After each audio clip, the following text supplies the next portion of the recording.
台中县东势镇有一位今年50岁的业余摄影家林周田，最近以一幅祈愿的老婆婆获得日本朝日新闻主办摄影比赛入选第2名。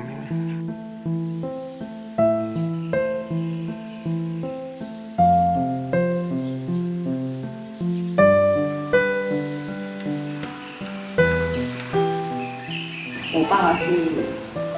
民国8年出生的，他很会做文章，很会写毛笔，他是艺术家，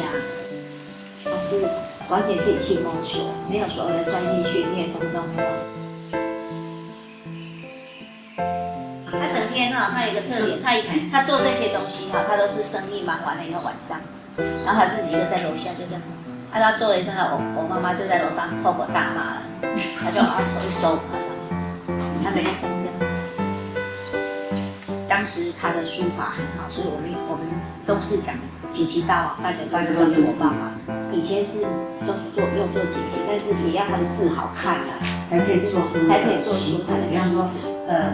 谁比赛什么冠军啊，你就要写，他就要写毛笔，然后再剪，然后贴上去。所以东势的话，就是说所有的喜事也要请他去照，然后有的丧事出殡也要请他去照，庙里面的一个庆典也要请他去照，一些的机关一些的活动要请他去照。那但是呢，我印象里面，他不只会照相，另外就要恭维，会做文章的人不一定会讲话，他也会讲话所以金家一是多才多艺的人。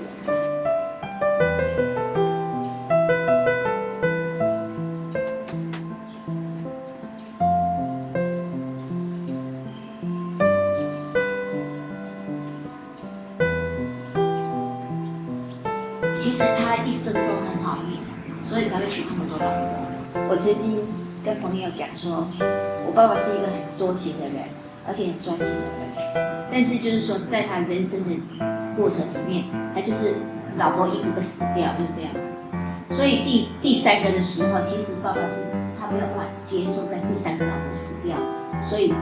对，可能上天也不忍心让他那么痛苦，所以就突然就把他调走，就这样往生。突然他突然躺了偏照，那时候我这个三妈生病，他在生病住院，他都受不了，因为他已经老了嘛，受不了他老婆会死，他很害怕。第1任死的时候情况怎样不知道，但是第2任走的时候，他真的每天晚上，我妈妈我知道每天晚上他都在灵堂那里每天晚上都哭。后来就是重整以后，大概他可能这一辈子就是身边要有人。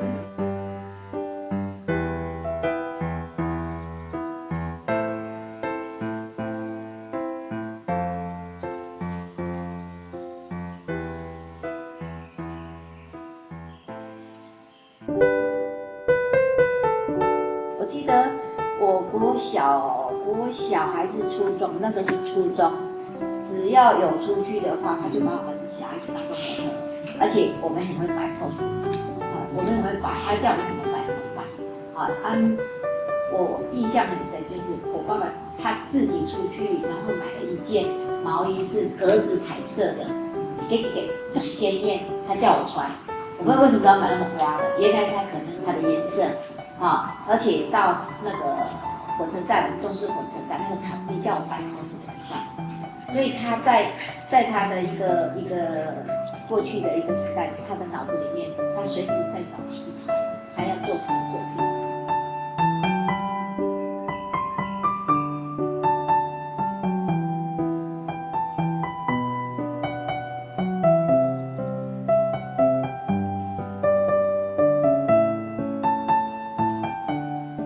他都会去找那个什么动物啦，我看到都这样你知道吗？那个蜻蜓啊，其实而且他对他的那个照相机卡梅拉很像宝贝，不能随便碰。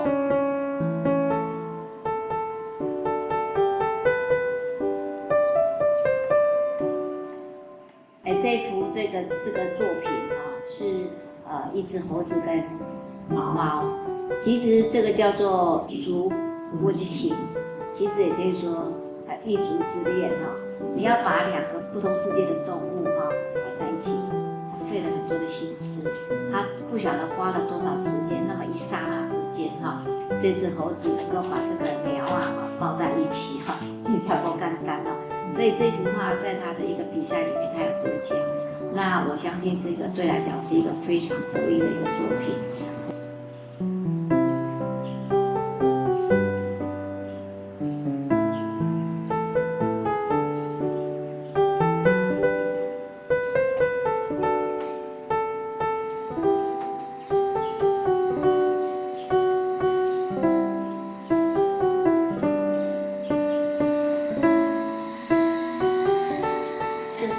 到这个年代生活的压力，所以他有一些只好偷偷的去发展自己的兴趣啊，没有办法光明正大。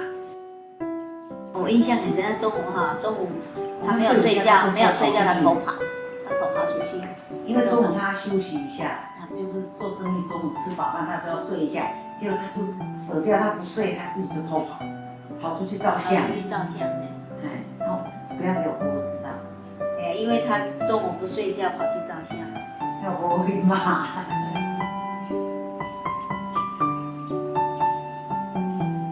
不过我觉得他把自己调试得蛮好的。如果生在这个年代，我想应该是